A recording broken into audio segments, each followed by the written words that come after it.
आज हम भारत में लोह युगीन संस्कृतियों का संक्षिप्त सर्वेक्षण देखेंगे। जैसा कि हमने देखा कि हड़प्पा सभ्यता के लोगों को लोहे और घोड़े का ज्ञान नहीं था और वैदिक सभ्यता में इन चीज़ों का ज्ञान देखने को मिलता है और उनकी कुछ जो रीति रिवाज हैं उनमें भी अंतर देखने को मिलता है। तो आज हम भारत में लोह युगीन संस्कृति के बारे में जानेंगे। लोहे की खोज, पहला टॉपिक है लोहे की खोज। तो मनुष्य ने जब धीरे धीरे अपनी सामाजिक विकास किया और वह एक जगह बसना आरंभ कर दिया तो उसको बड़े पैमाने पर खेती यानी कृषि करने के लिए भूमि भी चाहिए थी जहाँ से वह अन्न उपजा सके। और जो पहले ताम्रयुगीन संस्कृति में तांबा और अन्य धातुएं इतनी कठोर नहीं थी जिससे कि वह बड़े बड़े जंगलों को साफ कर सके, कृषि कार्य में उस धातु का उपयोग कर सके। तो धीरे धीरे मनुष्य ने यह महसूस किया कि कोई ऐसी धातु हो जो कठोर भी हो और उसके जो दैनिक कार्यों में इस्तेमाल भी हो सके और ज़्यादा दुर्लभ भी न हो, जो आसानी से प्राप्त हो जाए। तो ऐसी ही धातु थी लोहा। तो लोहे का जब इस समय खोज हो जाती है तो उससे मनुष्य का जीवन और भी आसान हो जाता है, क्योंकि पुरा पाषाण काल में हमने देखा कि मनुष्य का जीवन बड़ा ही कठोर और अनिश्चितता से परिपूर्ण। लेकिन हड़प्पा सभ्यता और सिंधु घाटी सभ्यता में हम देखते हैं कि मनुष्य पहिए का आविष्कार करना जान गया। जैसे कि उत्तर पाषाण काल में ये दिखाई देता है। आग का प्रयोग करना उसने जान लिया, निवास करना, लकड़ियों के मकान बनाना, इतना उसने डेवलपमेंट कर लिया था। अब प्रॉब्लम आ रही थी कि धातु की, तो फिर तांबे का प्रयोग और अन्य धातुओं, लेकिन वो धातुएं इतनी आसानी से प्राप्त नहीं होती थी, वो दुर्लभ थी। तो लोहा एक ऐसी धातु उनके हाथ लगी। वैदिक काल में हम देखते हैं कि मनुष्य सभ्यता और संस्कृति का विकास में योगदान लोहे धातु की भी महत्वपूर्ण भूमिका रही, क्योंकि ये आसानी से मिलने वाली और दूसरा इसके प्रयोग से बहुत से कार्य किए जा सकते हैं। तो लोहे की खोज, जंगलों को साफ करने, कृषि उपकरण को बनाने में लोहे का प्रयोग की आवश्यकता पड़ी। कृषि संबंधित बहुत सारी चीज़ें जरूरत पड़ जाती है और जैसे हल का प्रयोग और फसलों को काटने के लिए उपकरण और तमाम उपकरण। तो ये लोहे की खोज से तो बड़े पैमाने जंगल साफ हुए और कृषि के उपकरण बनाए जाने लगे, जिससे कि मनुष्य को बड़े पैमाने पर कृषि करने में सफलता भी प्राप्त हुई और वो आसानी से अपना जीवन यापन करने लगे। भारत में लोह युग की शुरुआत, तो विद्वान ये मानते हैं कि भारत में लोह युग की शुरुआत 12,000 ईसा पूर्व के आसपास मानी जाती है और वेदों में, हमारे वेदों में अयस, लोहयस शब्द का प्रयोग भी मिलता है, जिससे पता चलता है कि वैदिक काल में लोहे का प्रयोग बड़े पैमाने पर होने लगा था। महाकाव्यकालीन सभ्यता एवं संस्कृति, तो महाकाव्यकालीन सभ्यता और संस्कृति अगर हम देखें तो इस समय महाकाव्य ने रामायण महाभारत, इस समय देखते हैं कि मनुष्य ने काफ़ी विकास कर लिया था बौद्धिक क्षेत्र में और सामाजिक क्षेत्र में, आर्थिक और धार्मिक क्षेत्र में बहुत डेवलपमेंट हुआ और मनुष्य एक तरह से अपने उच्च शिखर की ओर अग्रसर होने लगा था। और इस समय जब वेदों की रचना जब हो चुकी थी तो ज्ञान के जो स्रोत यानी वेद हैं उससे मनुष्य का जो मस्तिष्क था वो भी और परीक्षित यानी एक तरह से बुद्धि मतलब में वृद्धि हुई यानी ज्ञान में वृद्धि हुई। तो महाकालों की सभ्यता और संस्कृति में अब देखते हैं कि महाकाव्यों की रचना कब हुई। तो इसमें विद्वानों में एक मत नहीं है, कुछ ईसा पूर्व बाद से पहले बताते हैं, कुछ महात्मा बुद्ध से पूर्व इन ग्रंथों में रचना को बताते हैं, लेकिन कुल मिला के यही निष्कर्ष निकलता है कि एक सटीक मतलब तिथि निर्धारित नहीं है जिससे हम कह सकें कि ये रामायण महाभारत की रचना इस समय हुई। इसके बाद कथा वस्तु देखते हैं रामायण और महाभारत की। तो रामायण की रचना वाल्मीकि ने की और इस ग्रंथ में रामचंद्र जी से संबंधित विभिन्न घटनाओं का वर्णन है। इसमें अलग अलग जो 7 कांड हैं उसमें अलग अलग घटनाओं का वर्णन देखने को मिलता है कि किस प्रकार राम का बचपन बीतता है। गुरुकुल शिक्षा प्रणाली के द्वारा वो राजकाज संभालने जाते हैं। राजकाज संभालने की समय आता है तो कैकेयी के द्वारा उन्हें 14 वर्ष का वनवास दे दिया जाता है और दशरथ भी उस समय विवश हो जाते हैं। राम, सीता और लक्ष्मण वनगमन करते हैं और उसके बाद सीता जी का हरण हो जाता है रावण के द्वारा और फिर इसके बाद रामचंद्र जी रावण का वध करके सीता को वापस लाते हैं और अयोध्या लौटते हैं। इस ग्रंथ के माध्यम से यह भी पता चलता है कि किस प्रकार श्री राम मर्यादा पुरुषोत्तम राम ने धर्म की रक्षा की, सत्य की रक्षा की और प्राण जाए और वचन न जाए इस बात को भी उन्होंने चरितार्थ किया कि मनुष्य को अपनी वचन पर अडिग रहना चाहिए। और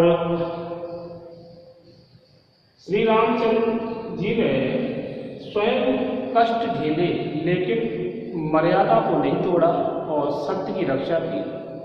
हालांकि वनगमन के बाद उनको बहुत सारी समस्याओं का सामना करना पड़ा था। तो ये एक तरह से हमारे लिए एक स्रोत ग्रंथ है, एक मार्गदर्शक ग्रंथ है जिसके अध्ययन और अध्यापन से हम बहुत सी अच्छी बातों को ग्रहण करते हैं। साहित्यिक दृष्टि से रामायण में सभी रसों का समावेश देखने को मिलता है और बाद में गोस्वामी तुलसीदास इसकी रचना अवधि में करते हैं जिसको समझने में लोगों को ज़्यादा दिक्कत भी नहीं आती है। तो रामायण हमारे एक ज्ञान का स्रोत और प्रेरणा का स्रोत ग्रंथ है।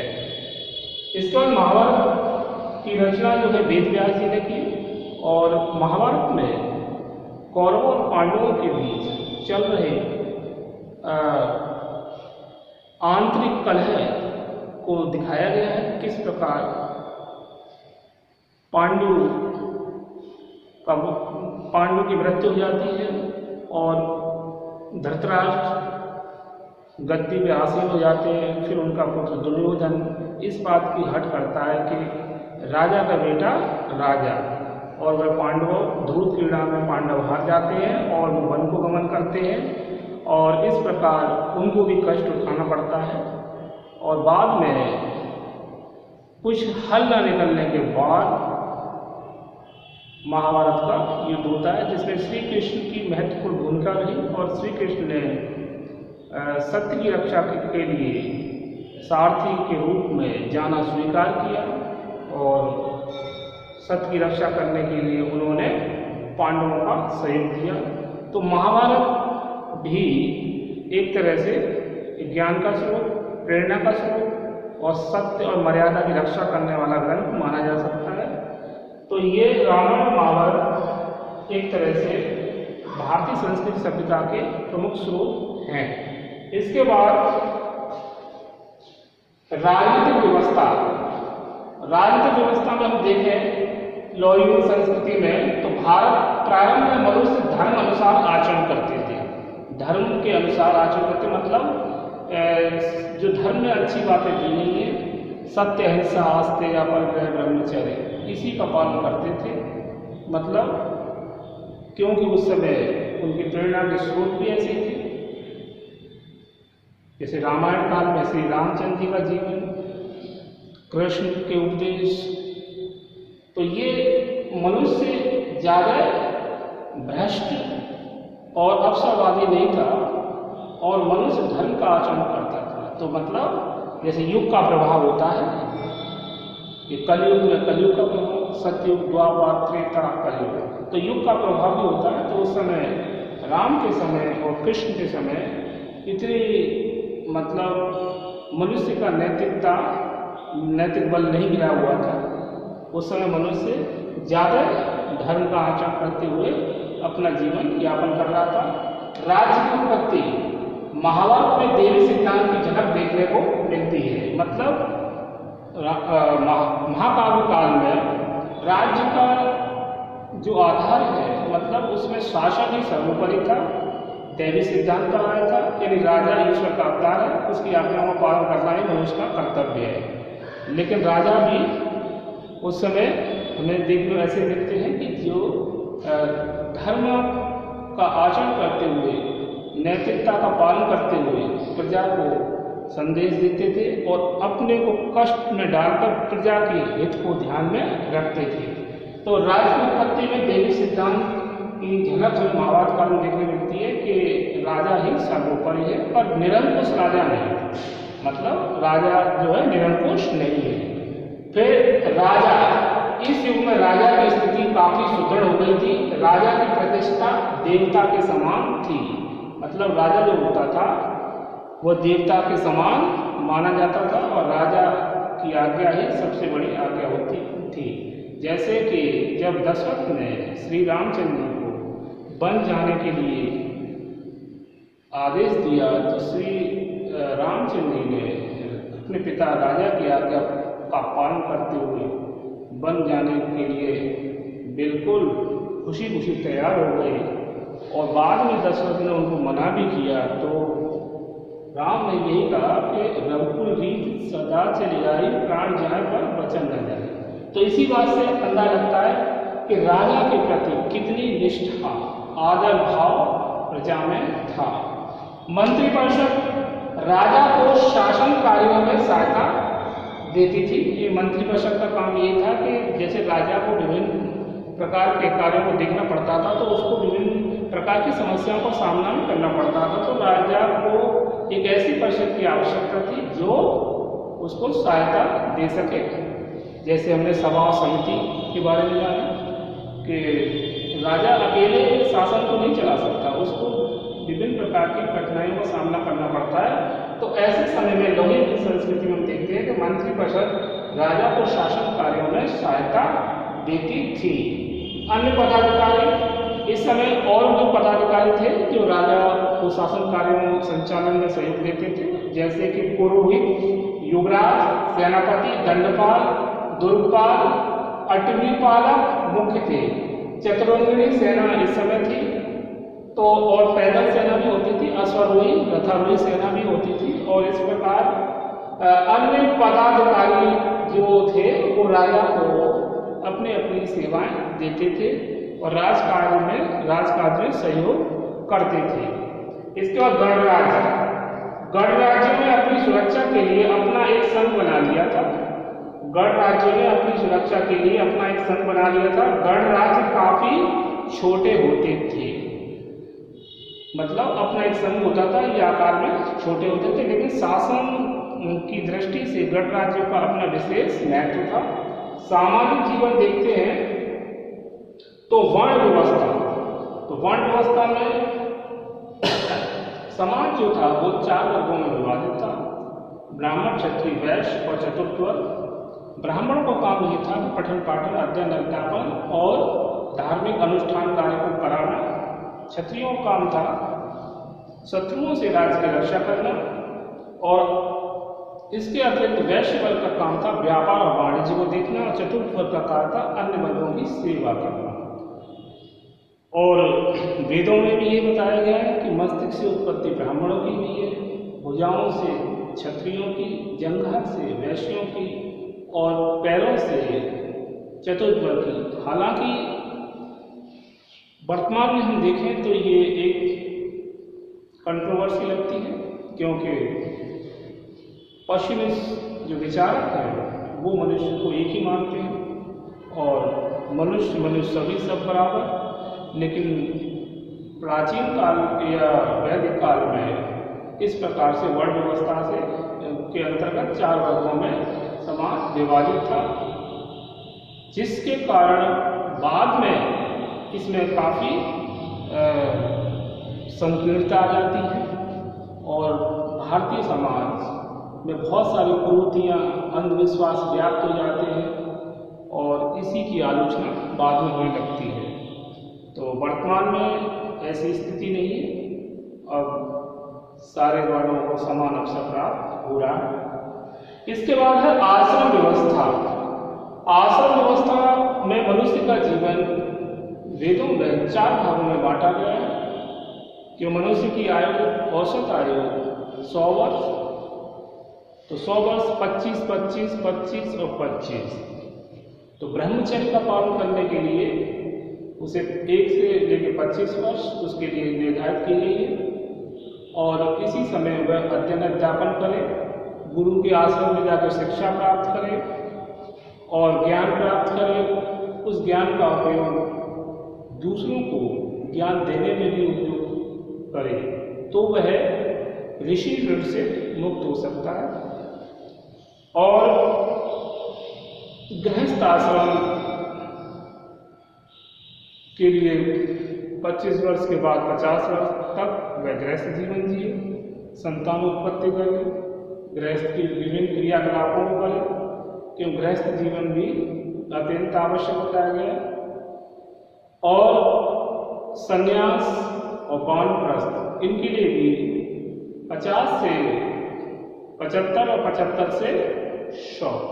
तो इससे ये विभाजन, जो आश्रम व्यवस्था का मूल उद्देश्य ये था कि मनुष्य अपने जीवन को संतुलित रूप से जिए और जीवन के विभिन्न गुणों का विकास करे, क्योंकि जीवन जो है वो एक निश्चित है।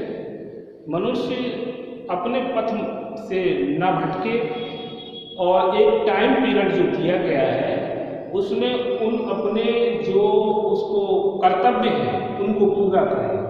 अगर वह ऐसा नहीं करता है तो उसका जीवन संतुलित नहीं रहता है। मतलब ब्रह्मचर्य के समय वो अध्ययन अध्यापन और जो उसके कर्तव्य है वो नहीं करता है, गृहस्थ जीवन में नहीं करता है, और जो उसको ईश्वर आराधना में रहना चाहिए वो भी नहीं करता है, और वो मोह माया नहीं छोड़ता है और मोक्ष की प्राप्ति के ध्यान नहीं लगाता है, तो इससे उसकी आत्मा कष्ट पाएगी और वह नैतिकता की दृष्टि से भी सही नहीं, और कर्मवाद का सिद्धांत के अनुसार उसकी आत्मा को विभिन्न प्रकार का कष्ट झेलना पड़ेगा। तो आश्रम व्यवस्था भारतीय सामाजिक जीवन की एक बहुत बड़ी अवस्था मानी जा सकती है। स्त्रियों की स्थिति अगर हम देखें सामाजिक जीवन में, तो लौह युगीन काल में, इन संस्कृति में स्त्रियों की दशा काफ़ी अच्छी थी। स्त्रियों को पठन पाठन का पूरा अधिकार था, बड़ी पुरुषों की भांति उनको भी शिक्षा प्राप्त करने का अधिकार था। स्त्रियों की दशा उच्च कोटि की थी और स्त्रियां धार्मिक कार्यों में भी समान रूप से पुरुषों के साथ भाग लेती थी। वे और स्त्रियों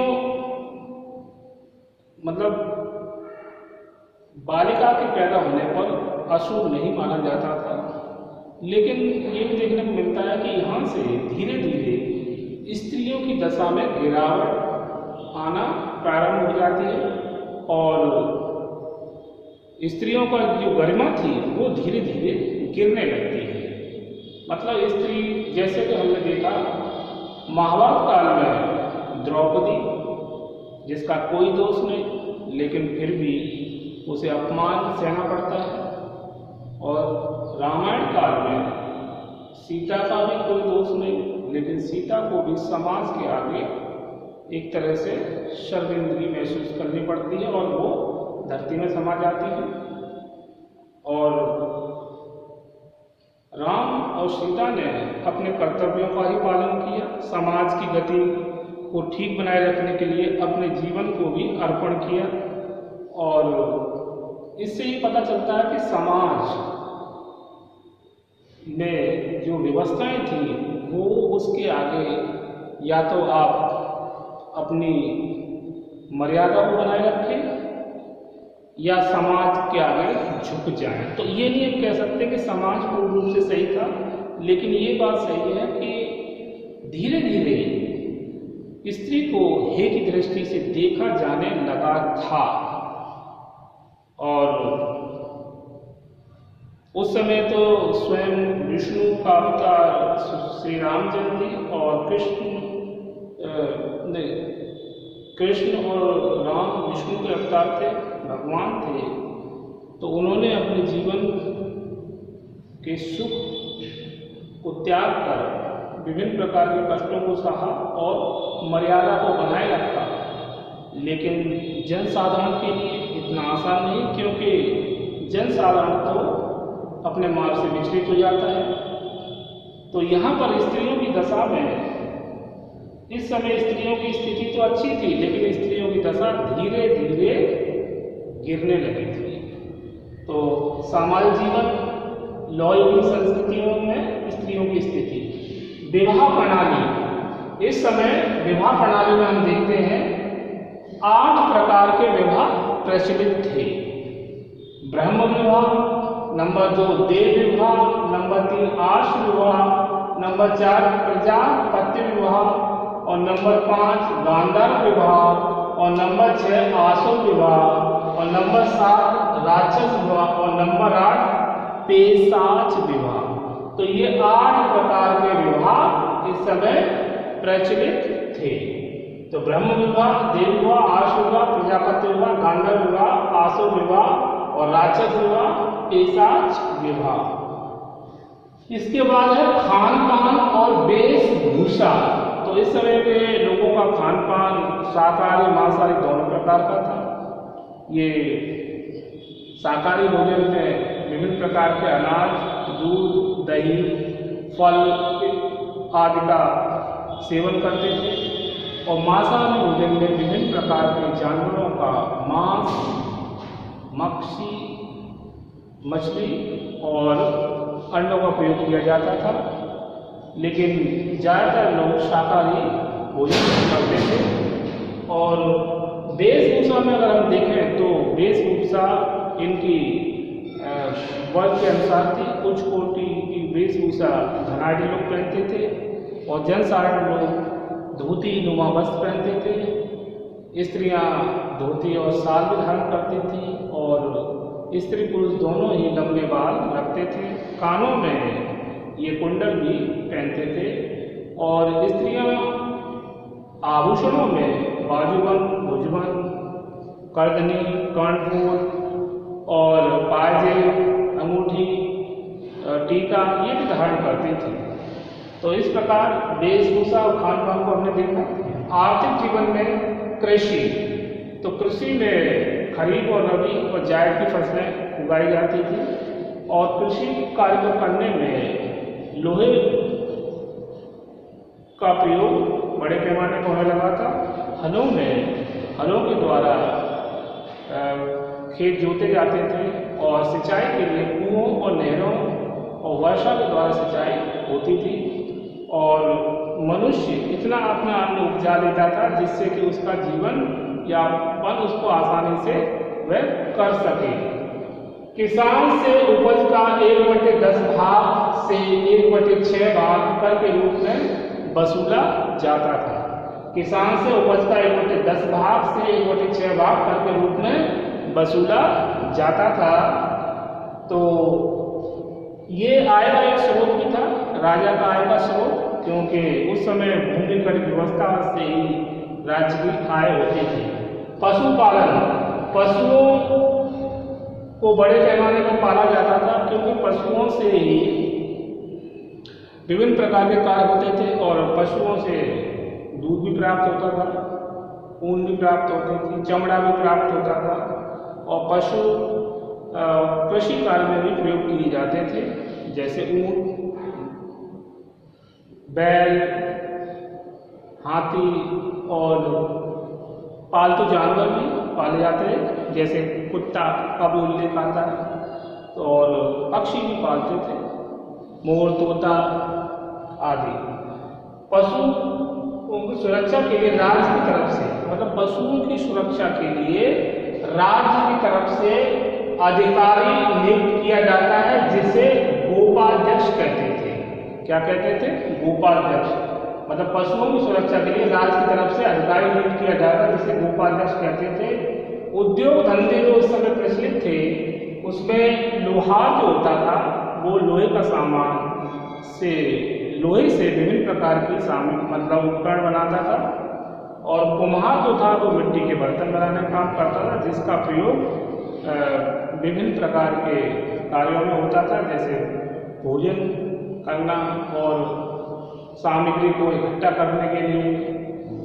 तो ये कुम्हार के बनाए हुए बर्तनों का अधिक कच्चे और पक्के दोनों प्रकार के बर्तन देखने को मिलते हैं। बढ़ई होता था वो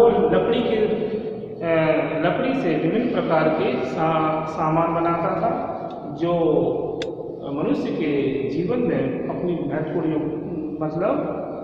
महत्व रखता है।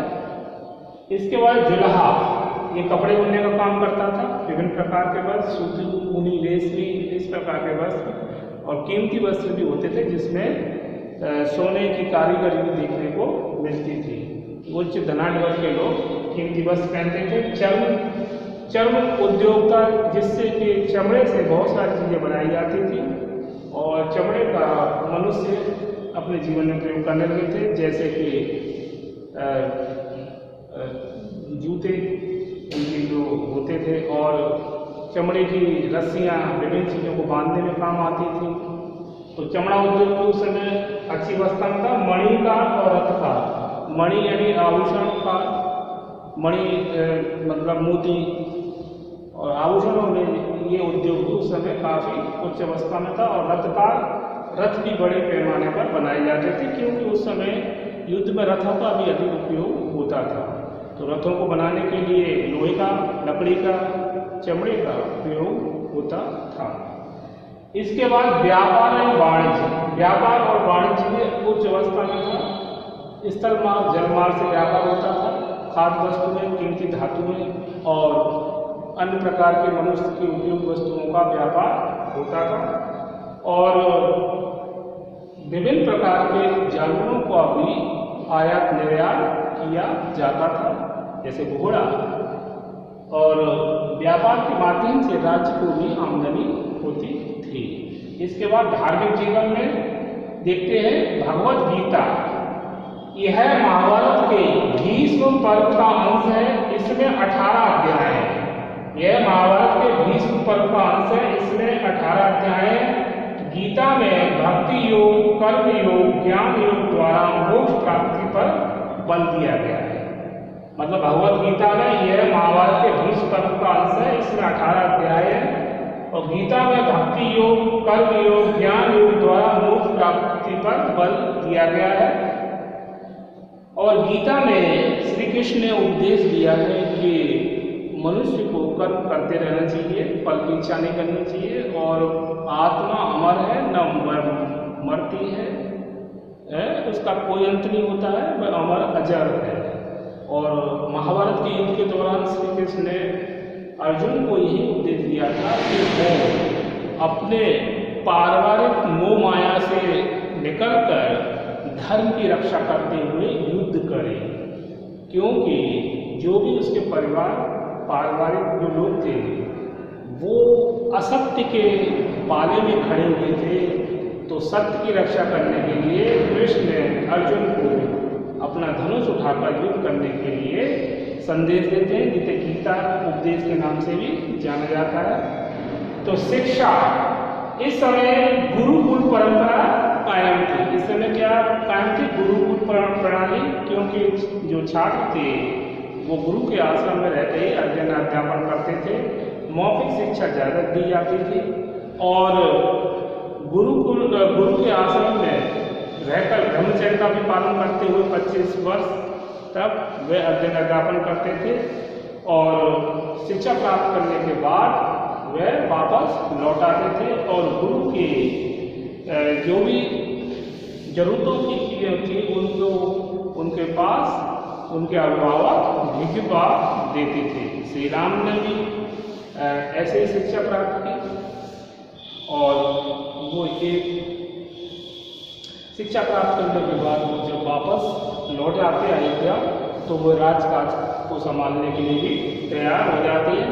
लेकिन दुर्भाग्यवश कैकेयी के द्वारा उन्हें राजपाट की जगह उन्हें वनवास दिलवा दिया जाता है और उसको वो सहर्ष स्वीकार कर लेते हैं। ये श्री रामचंद्र की एक बहुत बड़ी विशेषता मानी जाएगी कि कहाँ राजपाट मिल रहा है और एकदम वनवास, और इसीलिए श्री रामचंद्र जी मर्यादा पुरुषोत्तम कहलाते हैं। उन्होंने मर्यादा का पालन किया हर हाल में, मतलब स्वयं को कष्ट दिया दूसरे को नहीं।